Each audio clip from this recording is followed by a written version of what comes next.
Fantasy crew, very interesting night last night's for sure. Broncos got over the top of the Tigers, was pretty well expected, and the Cowboys put up a bit of a fight, and there's plenty of up and down fantasy scores as there always is. And let's kick it off with a few of the popular guys here in the Broncos-Tigers clash, and that of Reece Walsh with the 64 there. 2 tries, a big sort of long-range effort to get his meters gained up, a whole lot of cramping, some vomiting.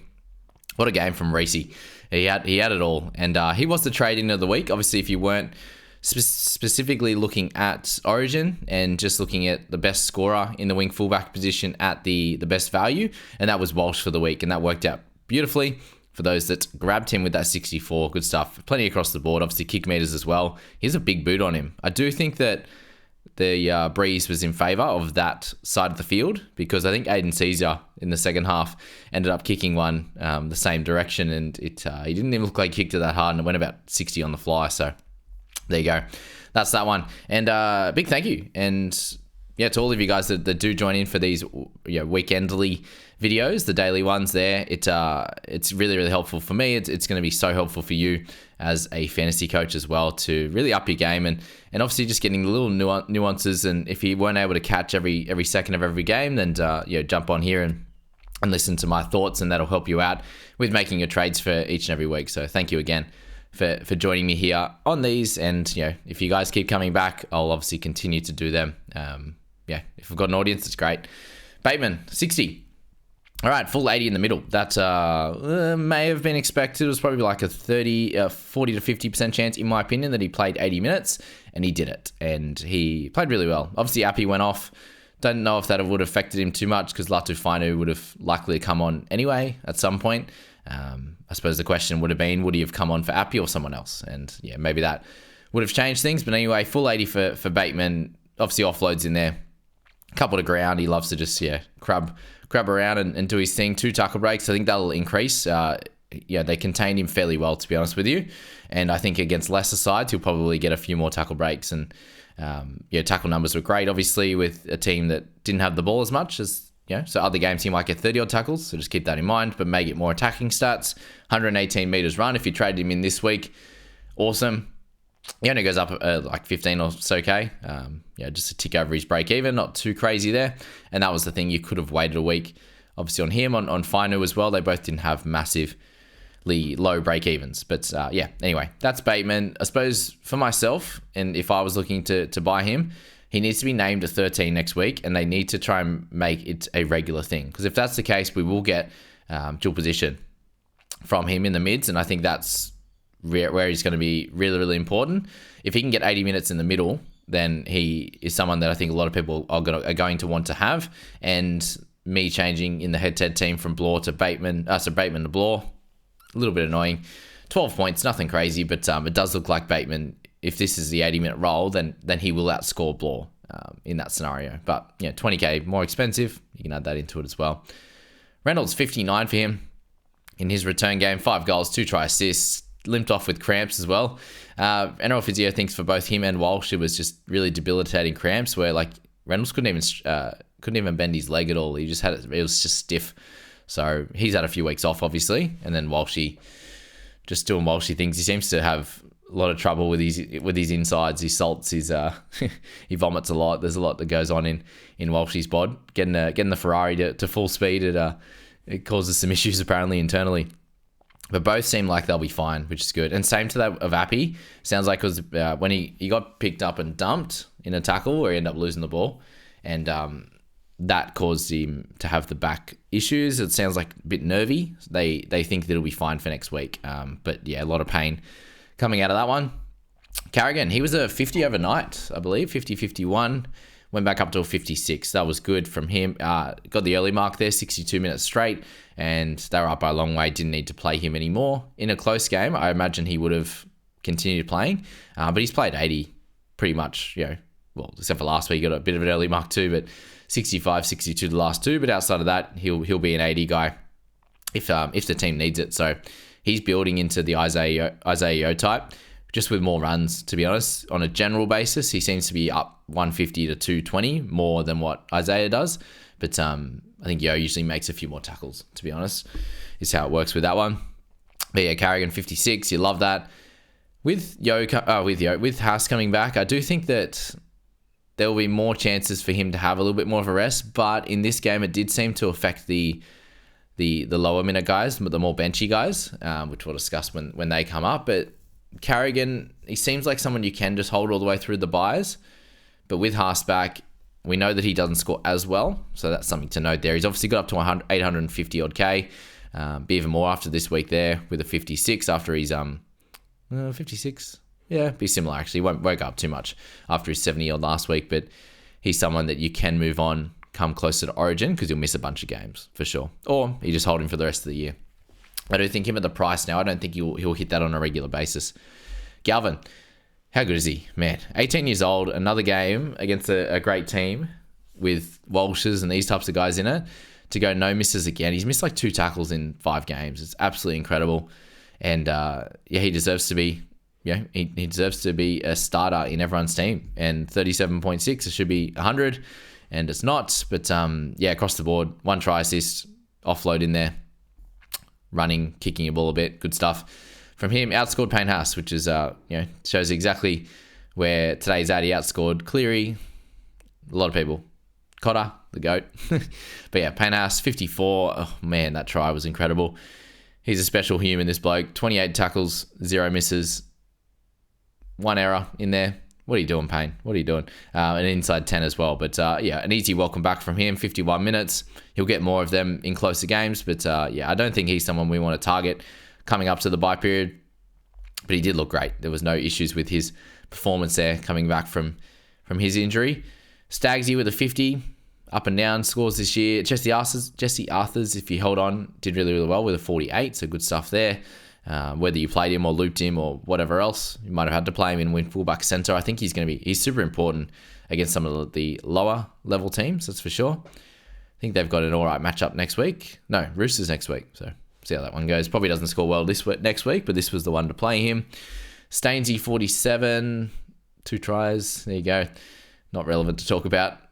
Averaging 26. Isaiah Publici got 61 minutes in this one, so came off early, came back on with a few minutes to go, so he would have played high 50s minutes, which is concerning for anyone who owns him. Holding on, but don't look to buy him. Bateman's the guy you want to look at. Clemmer, 45. Stefano, 44 for him in 46 minutes. So his minutes have dropped over the last few weeks, which is very interesting to note.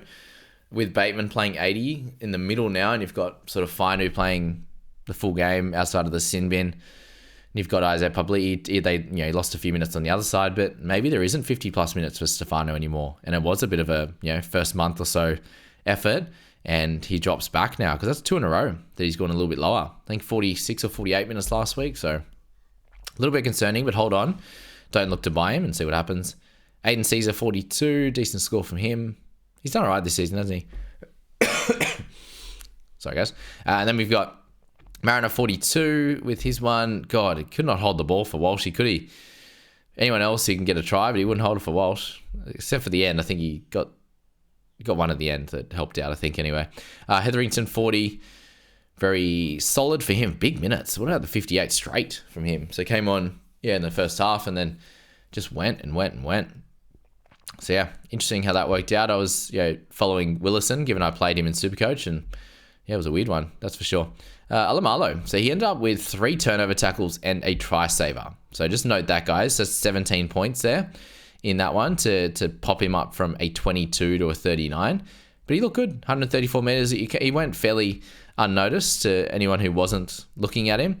But we knew that he was a decent ball runner. Got an offload to ground in there, a tackle break, and picked up a line break as well. So he has that running side to his game. It was more just like, well, is he going to keep this spot longer term? Why does he end up coming into the side now? There's all those questions there. So let's have a look and see if he gets named again, and we can make some decisions. But he ended up going off with the HIA. I can't remember how bad it was, but that was why he went off in the 77th. So let's follow that situation and see where he ends up. Ricky, 38, Buller, 37, Piakura, 36. So he ended up getting an early mark too, 67 minutes. So that was a little bit frustrating, hoping for a little bit more from him. But man, we have to sort his tackling out because he chases people and then tries to lay a hand on them. He's got that young fella mindset where he just wants to put shots on people at the moment, and he wants to he thinks he's helping by chasing him out of the line. There was one he literally chased. I don't know, who was it?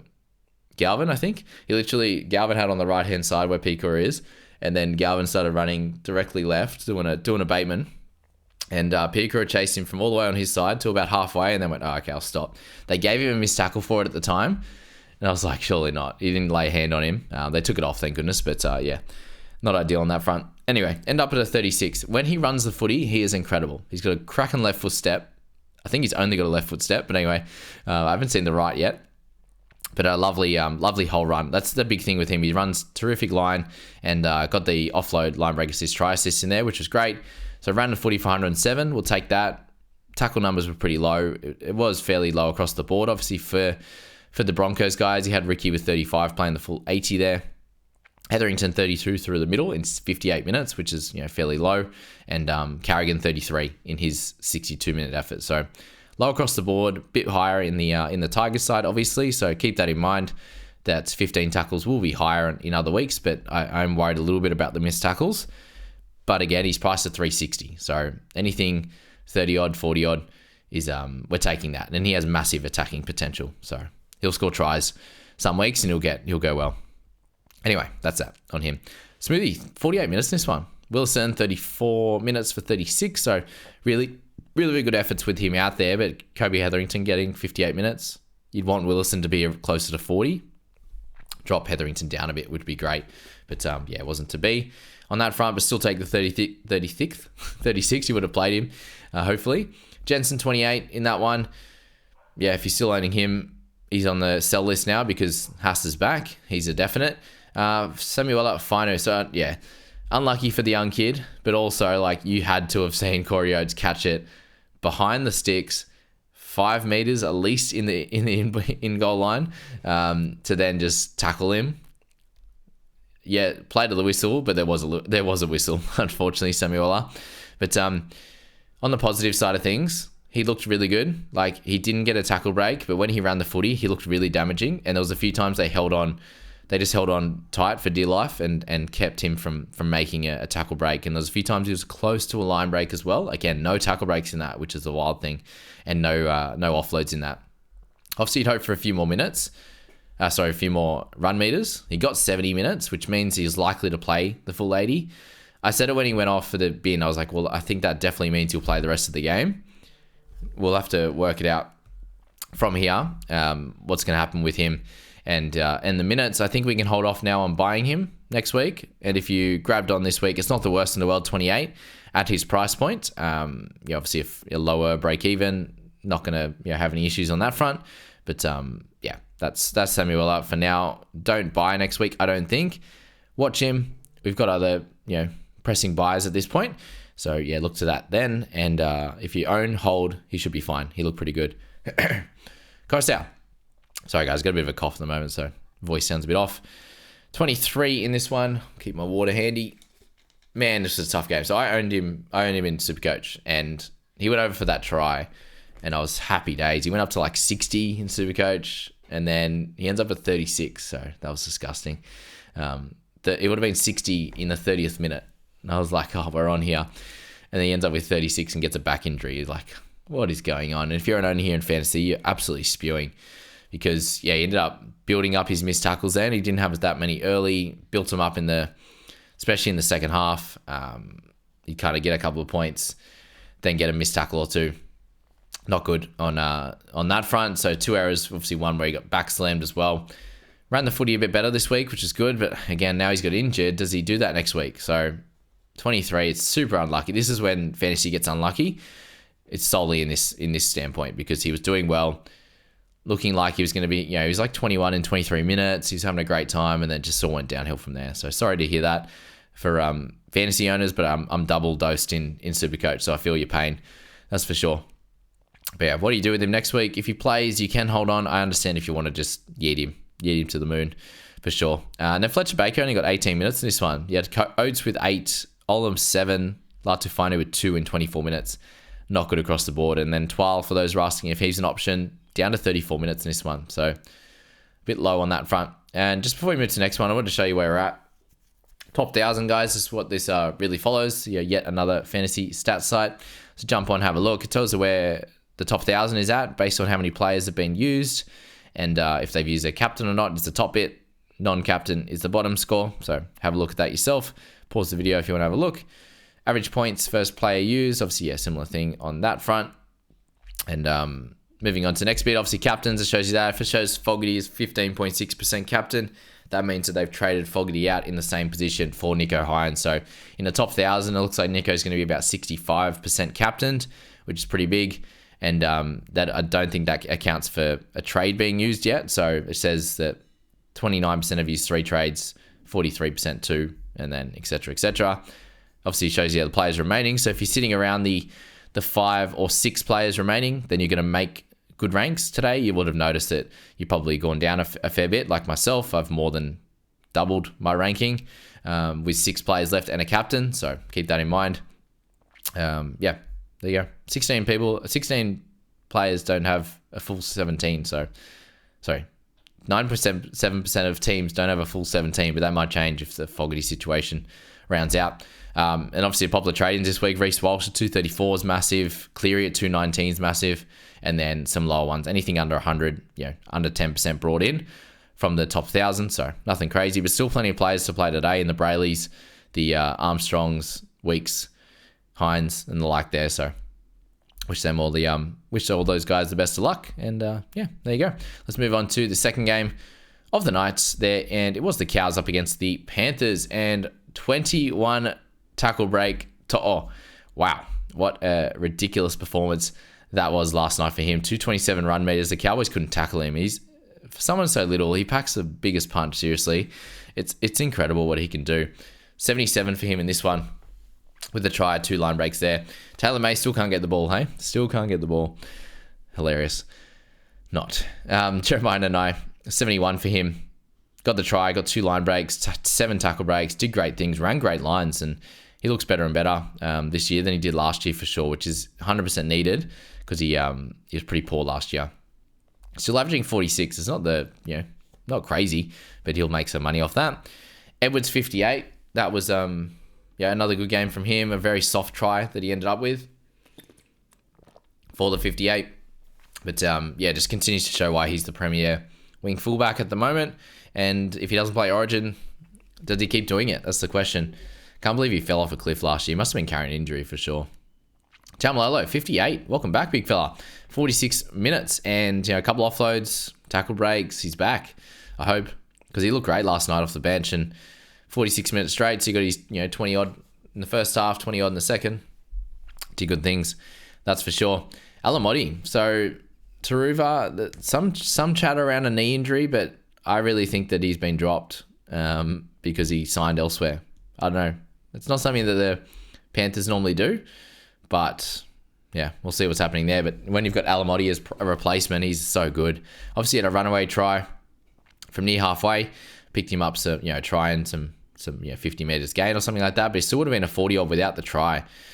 So he's a absolute wrecking ball. He looks bigger and stronger than last year, and even fitter, to be honest. Isaiah Yeo 55. Alamotti, guys, just wait and see what happens with him.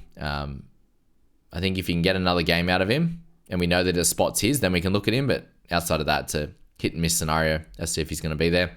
Isaiah Yeo, not his best game, but still picked up a 55 with the try saver. 39 tackles, 112 meters, only the 1 tackle break, 1 error.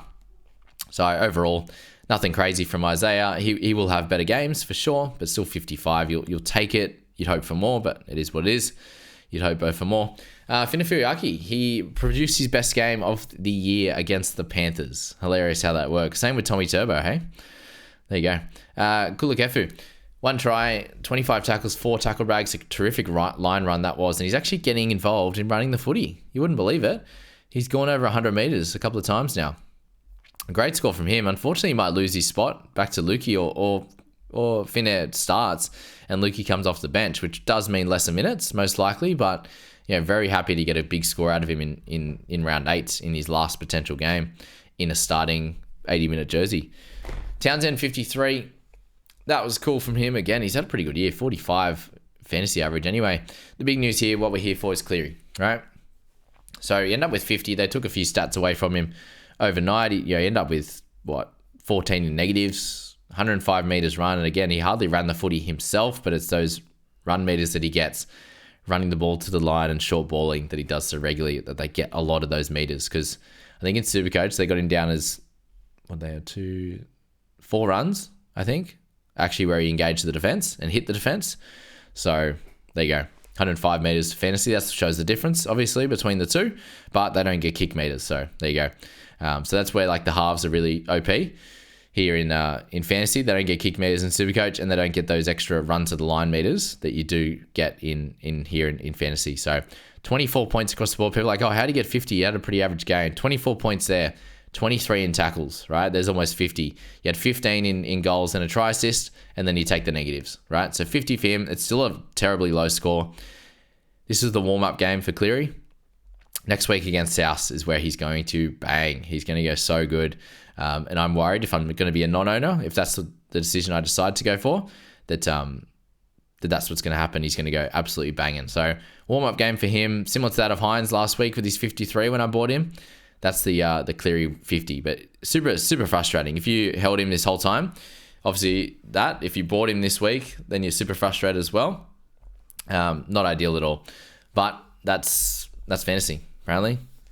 Coming off a hamstring injury, he wasn't going to push it this week. Like if a tries and assists came fairly easy this week, then that would have worked out well. But the Cowboys put up a fight. It was 26-20 in the end, and they played really well. So they're running lines at him. And it's tough for him to make all the tackles, obviously, if you've got really good guys running hard at you. So that's that. Cotter and Robson got punted last night. He was on 58, Cotter, and Robson was on 54. So Robson lost a turnover tackle. Cotter did as well. I think they added some missed tackles. A few things didn't go great for them overnight. But still 49 for him. He's priced under that. So we'll take it, lock it in. Similar to that with Robson. It's not the end of the world, but it's not great. Holding both, in my opinion. Val Holmes, 47. Solid in the end. Just keeps having those errors. Like I think he's running so hard that he's doing the Jackson Ford thing at the moment, where he's got such good attack, but he's just dropping the ball too much. And that's happening with Holmes at the moment. Hopefully that improves, because if he can latch onto a couple of them, they're usually in try-scoring situations or tight to the line. So, yeah, that's that. But, yeah, still 47. Happy days. Against the Panthers, that's for sure. Lindsay Smith, Valemay. We know that Valemay will keep scoring well, but Murray will be back soon. It's an awkward price. Drinkwater, if you went early on him, 36, not good. We had Chester in this game as well. So they're the two wing fullbacks that I was looking to target next week, and they both gone pretty poor. Drinky got the try saver, which is good. 269 kick meters, it's massive. So he's going to be the premier wing fullback that you want, him and Edwards in round 13 for sure. So whichever one you think works best for your side, go for it. They both had pretty much the same bye schedule through that period. So there you go. That's that. But a try assist for him and a try saver kind of helped him out a little bit. Wasn't his game. Obviously 5 missed tackles, defending at the back. Made 7, missed 5, crazy, and 2 errors. So he'll have better games coming up, and we expect it against the lesser teams than the Panthers. Henry, 33, if you still got him holding. Taylor May, 27. Not good. 21 makes, 3 misses, 102 run meters, 1 tackle break, 1 offload. It's just not happening for him, is it? They just don't give him the ball in good space. Like he had one, I think, where they gave it to him fairly early, and he got close to the line. And that's the only time that he has gotten the ball in the last few weeks in good ball, in good position. So it's just not happening for him. And I'm very glad that I did jump off last week and grab Maxi Plath. Wow. What a trade in the end, in hindsight. He just looked bad. Like it looks like he's not going to get the ball and he's not going to score points. Since World Club Challenge in round 1, the change has been incredible. Speaking about change, they finally brought McKaylee in and he showed exactly what he did in the trials against a ridiculous Panthers side. Wild that he was just going to come out and play exactly the same way and help the team get on a bit of a roll. 77 run meters in 18 minutes, 4 tackle breaks, 2 offloads there, and 6 tackles for no misses. Yes, he got 1 penalty, which hurt, but outside of that, he was incredible. Don't know what they were doing there for sure. Very, very silly in that one. Isaac Tungo. So I brought him in Supercoach. That was fun. 2 errors, 2 penalties, 4 missed tackles. His worst game of the season. How good on that front. We'll get to that in a sec. Tommy Chestnut. So sad, this one. Like my second favorite player after Pap. obviously in my team as well, which helps. But yeah, he's just doing so well, man. He's 17 in 28 minutes. He's crushing it against the Panthers. His base stats are great. Got the turnover tackle, got the offload. Hammy. The ACL last year, hammy this year. It's so sad. Poor fella. I hope that he comes good soon. It's like a NRL physio thinks it's pretty bad, at least a grade 2 or something is pretty. That's what pretty bad would mean. I didn't read the rest of it, to be honest. I was sad, but yeah, most likely 4 to 6 weeks. So yeah, not good on that front. Anyway, let's finish off with the Supercoach side, and these two obviously aren't updated yet, but Tigers there. Galvin didn't even get the try assist for the for that offload, the kick through. So that's a try assist in my opinion. I think he goes up. They gave him the contribution right now, but he did everything. He beat a guy, beat another guy, offloaded. Yeah, anyway. Bateman still 58, so even if you did grab him this week, you got Ice Papali'i. Nothing special on that front, for sure. Yeah, both average scores for what you're buying them for. Coruscant 36, as I said, not great on that front. On the other side, Reece Walsh brought in this week, 74. Hopefully a couple updates, but yeah, unlikely, I think. I'm not sure. The other guys did really well. Madden, Haas, Reynolds. Madden went off early too, not in the best way. Pikura, if you hold on this whole time, 53 with a try assist was lovely. Arthur's 37, so he scored way better in fantasy than he did in Supercoach. And then Xavier Wilson, I had to play him this week without my dogs, and he got 33. So I think that might update a little bit, but yeah, not expecting any miracles there. It's just a weird couple of games overall, because if you're not sitting there with like a Garrick or Brian To'o in this game, and Edwards, Edwards is fullback, they're doing well, but the center wings like To'o, if you went him, I went Tungo there with 30. That sucked, but you could have had a mixture between 30s and 50s guys. Like Cleary got 50 in Supercoach. A lot of people just captained him as well. So like Turbo got 50 odd as well. People would have captained him. So yeah, it's an interesting kind of situation at the moment. Lots of lows, bunch of highs. Very happy with Holmes getting that try. That helped out a lot. That's for sure. Finifiriaki, if you played him, he got 85. If not, still get cash generation. Drinkwater 40 with the try assist. It just, it wasn't going his way in this one. And that's probably it on the Cowboys side. And then on the Panthers side, To'o and Edwards just delivered in this one, 101, 90 respectively. Isaiah Yeo 54, solid without his best game, as we said. Taylor May 36, not great. Tungo 30, not great. They come up against South next week, so hopefully some big scores across the board from all those players. And we'll leave you at that, guys. That is the video for us finishing off round 8 Saturday games. We've got 2 more today at 2 p.m. and 4:05 p.m. Excited for those, and I can't wait to watch them. See you guys.